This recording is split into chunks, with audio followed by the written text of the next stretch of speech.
ಇವತ್ತಿನ ಸುದ್ದಿ ಜಾಲ. ನಮಸ್ತೆ ವೀಕ್ಷಕರೇ, ನಾನು ಪಾಣಿಶ್ರೀ ಕುಲಕರ್ಣಿ. ವಿಶೇಷ ಸುದ್ದಿಗಳ ಪ್ರಸಾರ ವೀಕ್ಷಿಸಿರಿ. ತಮಿಳುನಾಡಿನಲ್ಲಿ ಹಿಂಸ, ರಾಜಕೀಯ ಯುಗಾರಂಭ. ತಮಿಳಗ ವೆಟ್ರಿ ಕಳಗಂ ಟಿವಿಕೆ ಮುಖ್ಯಸ್ಥ ನಟ ಜೋಸೆಫ್ ವಿಜಯ್ ಅವರು ತಮಿಳುನಾಡಿನ ಮುಖ್ಯಮಂತ್ರಿಯಾಗಿ ಇಂದು ಭಾನುವಾರ ಪ್ರಮಾಣವಚನ ಸ್ವೀಕರಿಸಿದ್ದಾರೆ. ಆ ಮೂಲಕ ತಮಿಳುನಾಡಿನಲ್ಲಿ ದ್ರಾವಿಡೇತರ ಪಕ್ಷದ ಯುಗಾರಂಭವಾಗಿದೆ. ಚೆನ್ನೈನ ಜವಾಹರಲಾಲ್ ನೆಹರು ಒಳಾಂಗಣ ಕ್ರೀಡಾಂಗಣದಲ್ಲಿ ಬೆಳಿಗ್ಗೆ 10ಕ್ಕೆ ನಡೆದ ಅದ್ದೂರಿ ಕಾರ್ಯಕ್ರಮದಲ್ಲಿ ರಾಜ್ಯಪಾಲ ರಾಜೇಂದ್ರ ವಿಶ್ವನಾಥ್ ಅರ್ಲೇಕರ್ ಅವರು ಪ್ರಮಾಣವಚನ ಬೋಧಿಸಿದರು. ವಿಜಯ್ ಅವರ ಪ್ರಮಾಣವಚನ ಕಾರ್ಯಕ್ರಮದಲ್ಲಿ ಲೋಕಸಭೆ ವಿರೋಧ ಪಕ್ಷದ ನಾಯಕ ರಾಹುಲ್ ಗಾಂಧಿ ಪ್ರಮುಖ ಆಕರ್ಷಣೆಯಾಗಿದ್ದರು. ಅಲ್ಲದೆ ವಿಜಯ್ ಅವರೊಂದಿಗೆ ಒಂದೇ ವೇದಿಕೆ ಹಂಚಿಕೆಯುಳ್ಳುವ ಮೂಲಕ ಗಮನ ಸೆಳೆದಿದ್ದಾರೆ. ಏಪ್ರಿಲ್ 23ರಂದು ನಡೆದ ಮತದಾನದ ವೇಳೆ ಆಡಳಿತ ಪಕ್ಷ ಡಿಎಂಕೆಯೊಂದಿಗೆ ಕಾಂಗ್ರೆಸ್ ಮೈತ್ರಿ ಮಾಡಿಕೆಯುಂಡಿತ್ತು. ಆದರೆ ಮೇ 4ರಂದು ಪ್ರಕಟಗೊಂಡ ಫಲಿತಾಂಶದಲ್ಲಿ 108 ಸ್ಥಾನಗಳಲ್ಲಿ ಗೆದ್ದಿದ್ದ ಟಿವಿಕೆ ಅತಿ ದೊಡ್ಡ ಪಕ್ಷವಾಗಿ ಹೊರಹೊಮ್ಮಿತು. ಚುನಾವಣಾ ಪೂರ್ವ ಡಿಎಂಕೆ ಜೊತೆ ಮೈತ್ರಿ ಮಾಡಿಕೆಯುಂಡಿದ್ದ ಕಾಂಗ್ರೆಸ್ ಚುನಾವಣೋತ್ತರ ನಡೆದ ರಾಜಕೀಯ ಬೆಳವಣಿಗೆಯಲ್ಲಿ ಸರ್ಕಾರ ರಚಿಸಲು ಟಿವಿಕೆಗೆ ಬೆಂಬಲ ಸೂಚಿಸಿತ್ತು.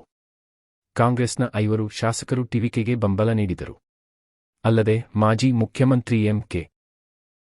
ಸ್ಟಾಲಿನ್ ಅವರ ಡಿಎಂಕೆ ಪಕ್ಷದೊಂದಿಗಿನ ಹಲವು ದಶಕಗಳ ಸಂಬಂಧವನ್ನು ಕಡಿದುಕೊಂಡಿತು. ಕಾಂಗ್ರೆಸ್ನ ಈ ನಿಲುವನ್ನು ಟೀಕಿಸಿರುವ ಡಿಎಂಕೆ ನಂಬಿಕೆ ದ್ರೋಹ ಬಗೆದಿದೆ ಎಂದು ಆರೋಪಿಸಿತ್ತು. ಕೋಮುವಾದಿ ಶಕ್ತಿಗಳನ್ನು ಅಧಿಕಾರದಿಂದ ದೂರ ಇಡುವ ಉದ್ದೇಶದಿಂದ ವಿಜಯ್ ಅವರಿಗೆ ಬೆಂಬಲ ನೀಡುತ್ತಿರುವುದಾಗಿ ಕಾಂಗ್ರೆಸ್ ತಿಳಿಸಿದೆ. ಅಲ್ಲದೆ ನೂತನ ಸರ್ಕಾರದಲ್ಲಿ ಸಚಿವ ಸ್ಥಾನ ಪಡೆಯುವ ನಿರೀಕ್ಷೆಯೂ ಇದೆ.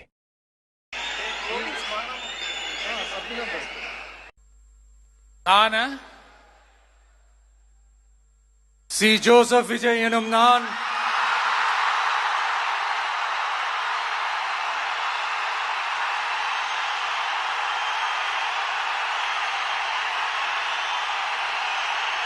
சட்டப்படி அமைக்கப்பெற்ற இந்திய அரசியல் அமைப்பின்பால்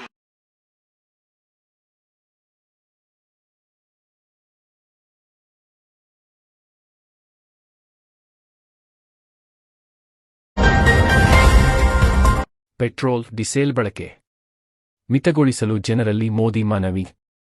ಪೆಟ್ರೋಲ್, ಅನಿಲ, ಡೀಸೆಲ್ ಮತ್ತು ಪೆಟ್ರೋಲಿಯಂ ಉತ್ಪನ್ನಗಳ ಬಳಕೆಯನ್ನು ಮಿತಗೊಳಿಸಿ. ಅಗತ್ಯವಿದ್ದರೆ ಮಾತ್ರವೇ ಇವುಗಳನ್ನು ಬಳಸಬೇಕು.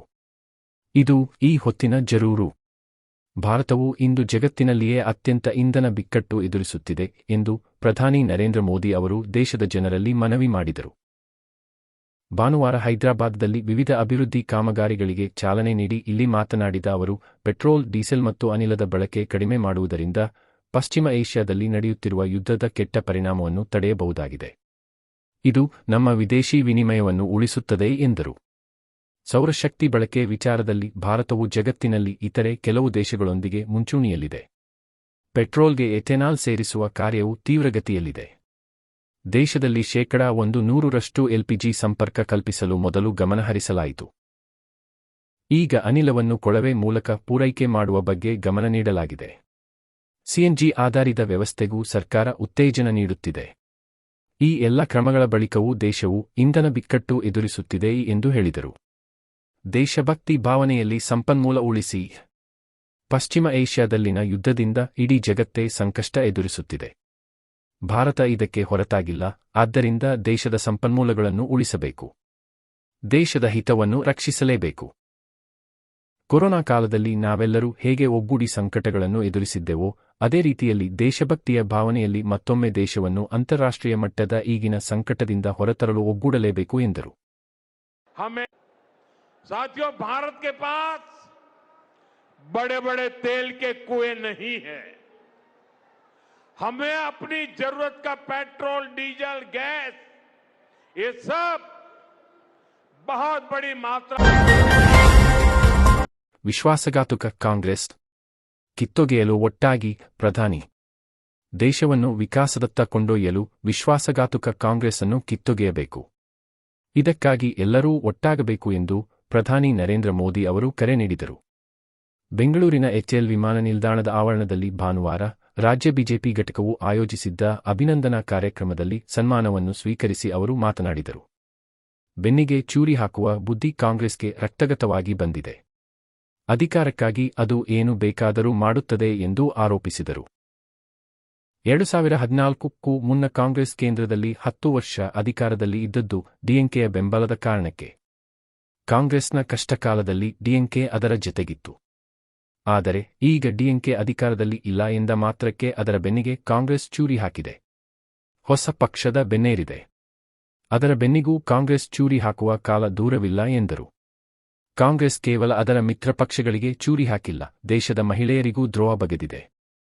ಮಹಿಳಾ ಮೀಸಲಾತಿ ಮಸೂದೆ ತರುವುದು, ಅದರ ವಿರುದ್ಧ ತನ್ನ ಮಿತ್ರಪಕ್ಷಗಳಿಂದಲೇ ಮತ ಹಾಕಿಸುವುದು ಮಾಡುತ್ತಿತ್ತು. ನಾವು ಕಷ್ಟಪಟ್ಟು ಕಾನೂನು ತಂದೆವು. ಕಾಂಗ್ರೆಸ್ ಅದನ್ನು ಸೋಲಿಸಿತು. ಇಂತಹ ವಿಶ್ವಾಸದ್ರೋಹಿ ಕಾಂಗ್ರೆಸ್ಸನ್ನು ಸೋಲಿಸಬೇಕು ಎಂದು ಕರೆ ನೀಡಿದರು. ನಮ್ಮ ಆಡಳಿತ ಹೇಗಿದೆ ಅಂದರೆ, ನಾವು ಒಮ್ಮೆ ಸರ್ಕಾರ ರಚಿಸಿದರೆ ಜನರೇ 2ನೇ ಬಾರಿ 3ನೇ ಬಾರಿ ಅಧಿಕಾರ ನೀಡುತ್ತಾರೆ. ಅಸ್ಸಾಂ, ಪುದುಚೇರಿಯಲ್ಲಿ ಇದೇ ಆಗಿದೆ. ಪಶ್ಚಿಮ ಬಂಗಾಳದಲ್ಲಿ 10 ವರ್ಷಗಳ ಹಿಂದೆ ನಮ್ಮ 3 ಶಾಸಕರಷ್ಟೇ ಇದ್ದರು. ಈಗ 203 ಶಾಸಕರೊಂದಿಗೆ ಸರ್ಕಾರ ರಚಿಸಿದ್ದೇವೆ. ಕೇರಳದಲ್ಲಿ ಈಗ 3 ಶಾಸಕರಿದ್ದೇವೆ. ಅಲ್ಲಿಯೂ ಪೂರ್ಣ ಬಹುಮತದೊಂದಿಗೆ ಸರ್ಕಾರ ರಚಿಸುವ ದಿನ ದೂರವಿಲ್ಲ. ಲೋಕಸಭಾ ಸದಸ್ಯರ ಸಂಖ್ಯೆಯಲ್ಲಿ ಕರ್ನಾಟಕದಲ್ಲಿ ನಮ್ಮದೇ ದೊಡ್ಡ ಪಕ್ಷ ಎಂಬುದನ್ನು ಮರೆಯುವಂತಿಲ್ಲ ಎಂದರು. मिलते ही कांग्रेस की पहचान आज एक परजीवी पार्टी की बन गई है और इसलिए वो पहला मौका मिलते ही अपने साथियों के साथ भी विश्वासघात करती है और इसलिए ही कहा जाता है ಸುಧಾಕರ್ ಅಗಲಿಕೆಯಿಂದ ರಾಜಕೀಯ ಕ್ಷೇತ್ರಕ್ಕೆ ದೊಡ್ಡ ನಷ್ಟ. ಸಿದ್ದರಾಮಯ್ಯ ಸಂತಾಪ. ಯೋಜನೆ ಮತ್ತು ಸಾಂಖ್ಯಿಕ ಸಚಿವ ಡಿ. ಸುಧಾಕರ್ ಅವರ ಅಗಲಿಕೆಯಿಂದ ರಾಜಕೀಯ ಕ್ಷೇತ್ರಕ್ಕೆ ದೊಡ್ಡ ನಷ್ಟವುಂಟಾಗಿದೆ ಎಂದು ಮುಖ್ಯಮಂತ್ರಿ ಸಿದ್ದರಾಮಯ್ಯ ತಿಳಿಸಿದರು. ಅವರು ಭಾನುವಾರ ಸದಾಶಿವನಗರದಲ್ಲಿರುವ ಸಚಿವ ಸುಧಾಕರ್ ಅವರ ನಿವಾಸದಲ್ಲಿ ಅಂತಿಮ ದರ್ಶನ ಪಡೆದು ಮಾಧ್ಯಮದವರೊಂದಿಗೆ ಮಾತನಾಡಿದರು. ಸಹಕಾರ ಕ್ಷೇತ್ರಕ್ಕೂ ಕೊಡುಗೆ. ಸುಧಾಕರ್ ಅವರು ಮೂಲತಃ ಚಳ್ಳಕೆರೆಯವರು. 2008ರಿಂದ ಹಿರಿಯೂರು ಶಾಸಕರಾಗಿದ್ದರು.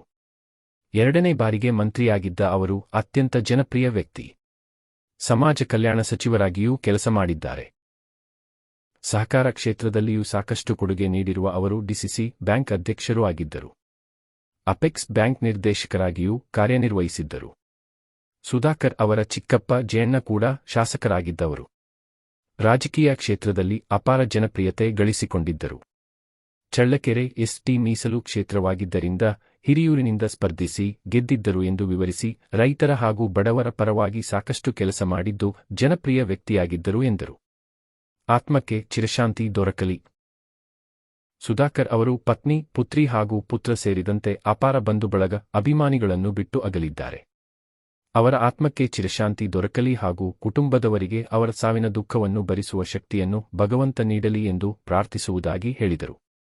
3 ದಿನಗಳ ಶೋಕಾಚರಣೆ. ಚಿತ್ರದುರ್ಗ ಜಿಲ್ಲೆಯಲ್ಲಿ 3 ದಿನಗಳ ಕಾಲ ಶೋಕಾಚರಣೆ ಮಾಡುತ್ತಿದ್ದು, ಚಿತ್ರದುರ್ಗದಲ್ಲಿ ಸೋಮವಾರ ರಜೆ ಘೋಷಣೆ ಮಾಡಲಾಗಿದೆ ಎಂದರು. ಇಂದು ಸರ್ಕಾರಿ ಗೌರವದೊಂದಿಗೆ ಅಂತ್ಯಕ್ರಿಯೆ. ಸೋಮವಾರ